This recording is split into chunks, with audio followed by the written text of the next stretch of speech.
Well, boys, here we are, another week of indoor arena football goodness to talk about. My boy off the wall is streaming right now, so you can watch Turf Takes live. He's watching an old AF2 game right now. Uh, we'll get to the elephant in the room really quick. Let's start right here with the IFL Network. It is launched $29.99 for the season, $9.99 a month. $29.99 plus a month free trial, $9.99 monthly. Playoffs have their own separate price tier. Everything will be moved over. All the IFL videos from the YouTube page have been scrubbed, except for maybe 5 or 6. And the league is now wanting to monetize their own streams because, YouTube has been a problem, with copyright strikes, every so often for the music and stuff like that, or the audience or something like that, or whatever, But there's a legitimate reason, and I get where the IFL is coming from. Hey, we want to monetize our own streams, we want to be able to make money this way. We want to clean up the image of indoor and arena football and, just kind of make ourselves the major league, which they've been touting themselves as. But unfortunately, I do have to counter with multiple things here. First thing is, let's just be real.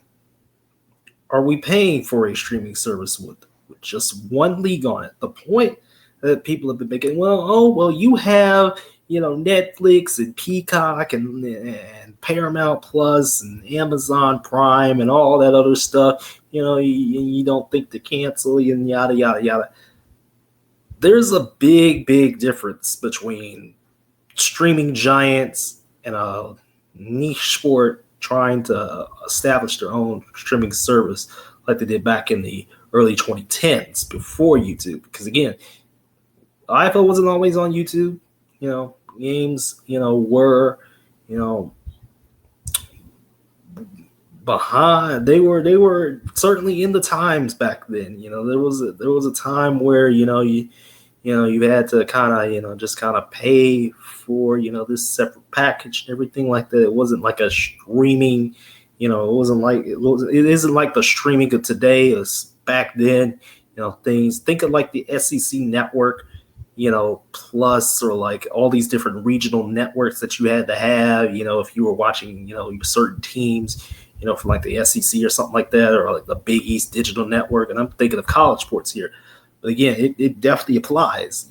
Think of, the former Fox Sports Nets, think of those. But, there were other things on those networks that kind of justify the pricing and the way things are.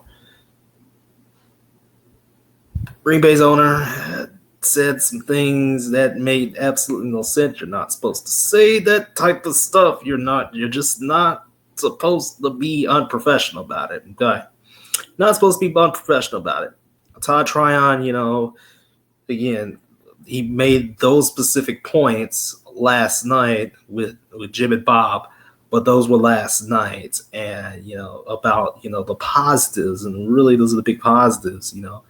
Getting fans more access to all sorts of different features and content and everything like that.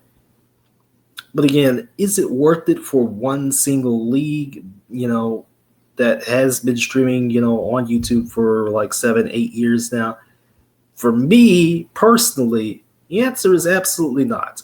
Now, it is definitely it is a great deal. It's a great deal. But personally, I have never subscribed to a streaming service. I do have subscriptions for things, but these are things that I actually need. I actually need Sub Alert for my job. I actually need that to be able to beat these vultures that get other jobs.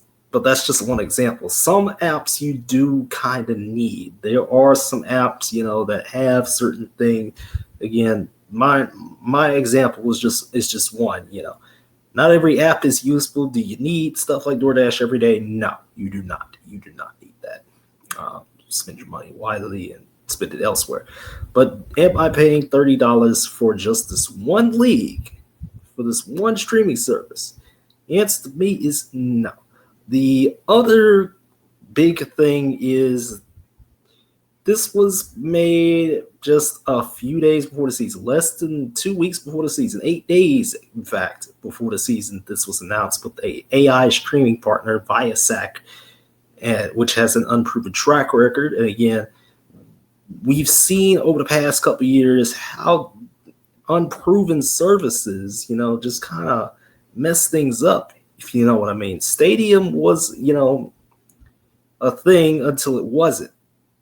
The CIF had their own website, app, and whatever, but that just immediately imploded on itself. They got the games for, on there for free and everything like that. And, the Stadium was like one game a week, that you could catch on TV.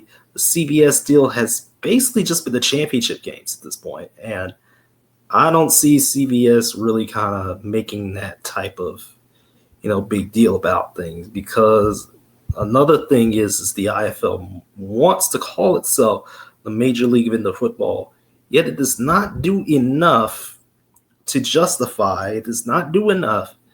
Similar to most other indoor leagues, it does not do enough to justify the things that we're seeing. It just doesn't. The off season, crickets from the league. Crickets. I would be going crazy, hyping everybody up, hyping all these players up, hyping all these coaches, these owners, just going crazy with the hype. But instead, we get it here or there. We get the transactions page updated here or there, and then social media will announce like 2 weeks later. We get it here or there. Todd Tryon is a great guy, but like everybody else in this industry, we all have lives. We all have lives, and I just don't see it being the thing that is going to, take off like that. I just don't see it, unfortunately. And indoor football, arena football has just not been, the thing that has really been necessitated by, growth. It's just, did you see the Mississippi Wolfpack? I didn't list them on here. Mississippi Wolfpack, had tons of issues, multiple issues that basically led the players to get like, oh, well, we are screwed. And the AL2 starts in less than a month. So I don't know how that's going to work out, but, I'm sure we'll have some discussions about the AL2. There is a new podcast, by the way, the AL2 is hosting on Shady Sports Network if you want to go watch them. I don't really have much confidence in the AL2 this year because, the Mississippi thing kind of weighed down. The last couple of years I've been way more positive towards the AL than I have been. The last couple of years I've been singing my praises about the league. And, the app, I don't think it's ready yet. It actually isn't ready. It won't be ready for week 1. There will be a way. People couldn't pay for it at first. People could pay for the IFL Network at first. And, yeah, it's just the big thing to me, the big thing to a lot of people is, am I getting what I want? Am I getting what I deserve? Because again, streams, have not been the greatest in-house. There's teams like Arizona or San Diego or, Tulsa that have pretty good streams. And then there were teams like Duke City that had, just horrid. Iowa still has the MC22 deal, but, there's been some problems with that, at times as far as the streams are concerned and everything like that. Green Bay still has my boy, Joey Boadonna, And I mean, the Green Bay's is hit and miss sometimes. Mostly hit. But there have been some misses. It's like Sioux Falls. Had like a lot of these were like radio. Guys doing play by play and stuff like that, and it's more of a radio production, not like a television production. And the costs trying to offset the cost of production, you know, that's another thing that the IFL is trying to do with this idea, is to try to offset the cost of production, try to offset some of the fees that may have been associated. Because let's just be real, the CBS game is probably like a time buy, at this point. Like the IFL says they can put more on there, but again, the IFL just has not had the momentum and arena indoor football. And again, a lot of people are like, oh, well, it's all the AF1's fault. It's all Arena Football 1's fault. It's all Orlando's fault, trying to, maybe have a conversation with the IFL or something like that. Even though it's probably going to be other teams in the Southeast. I hope it's Savannah, to be quite honest. I don't know if Orlando has to get its act together if it wants to play next year. But, I personally would like to see something like Savannah, Georgia as an IFL team, or somewhere else in Florida, maybe Tampa, just saying. Yeah, the biggest question is this justified?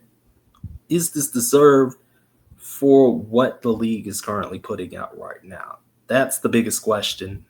And my answer, again, is an absolutely no. It's not. It's not worth it. I signed up for Evergreen now, but that was free. Right Now TV is a free platform, even though it's another unproven service that does not broadcast stuff live. It doesn't really broadcast things live like that. Those are tape delay games and stuff like that are on that network. So let's just keep it real, keep it 100. The games this week were mostly blowouts. I know. It took me kind of a while to get to the point here, but Billings, beat the brakes off of Oregon. Corpus Christi, DP to go, just absolutely annihilated Salina. Southwest Kansas has forced over 10 turnovers this year, blitzed Washington. Carolina, stuff wheeling like multiple times in the red zone and everything like that. I'm talking multiple fourth down stops. Wheelie attempted to run the ball multiple times into the end zone, and that didn't work out. Omaha got back on track, even though that game was 3 hours, a bit too long, a little bit over 3 hours actually. Just not a fun pace in the NAL yet again, with pace of play issues for me. Idaho didn't really stand too much of a chance. They didn't even really go on motion in this game against Sioux City, and that's why Sioux City was just able to take advantage of it again. Verlin Reed wasn't even playing. Cedar Rapids had no stream because of arena issues.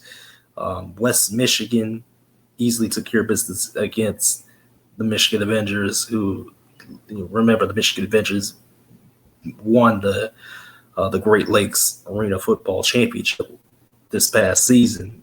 West Michigan, of course, on the broadcast, of course, my points that I've been saying for like 5 or 6 years now continue to be said, and it's like, you have the potential to do more, so why not do more? NAL's just kind of moseying along. We don't know whether they count the Omaha, Minneapolis game. By the way, Minneapolis is attempting to come back in 2026. I don't know what's wrong with my ticker here, but, things kind of happened. The South Carolina Ravens, they exist. They had their game against Up One canceled, but Peach State was able to take care of business, in that game. But yeah, this game needs a lot more put into it. there are great people out there. And again, people are, and again, it's like I said 2 weeks ago, people are continuing to, get at each other. Content creators are continuing to gnaw at each other, for no reason at all. We want the entirety of the sport to succeed. That's why I talk about the entirety of the sport. I talk about everybody. I talk about everybody. Like, there's a reason. There's a reason I talk about everybody, because everybody's stories are different. Everybody's stories, everything's different. The GTIFL championship game, the Hit Squad beat Supreme, even though they left the stream on for a couple hours after the game was over and everything like that. And the game, again, was a low scoring, and that's why, and again, we already discussed this with Cody Baker. We already discussed why those games are low scoring, but that was fun, for a little bit that I caught. This year has to be one of the most frustrating of, any that I've seen so far. And, all this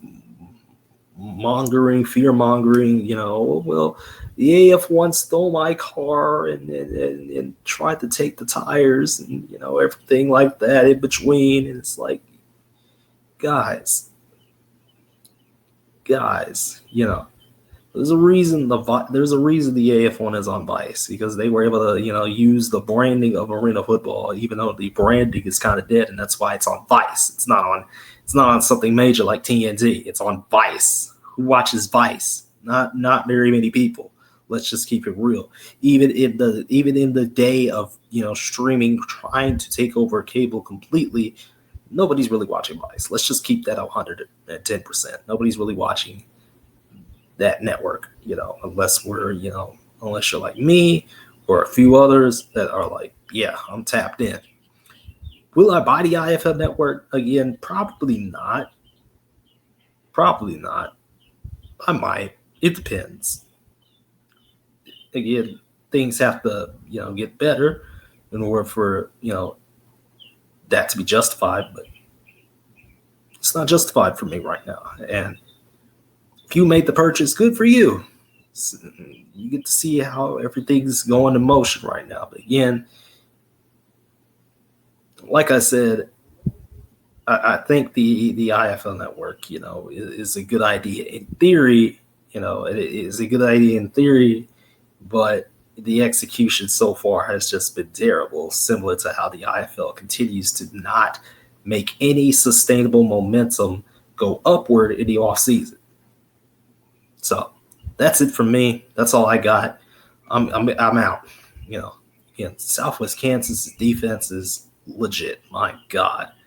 And there are some dogs, out there like Mr. Morton, Jalen Morton. There are some dogs out there that are just doing too much. But yeah, I'll see you tomorrow, because we have an interview tomorrow with somebody that's not an arena indoor football guy. So I think that's a first for this channel.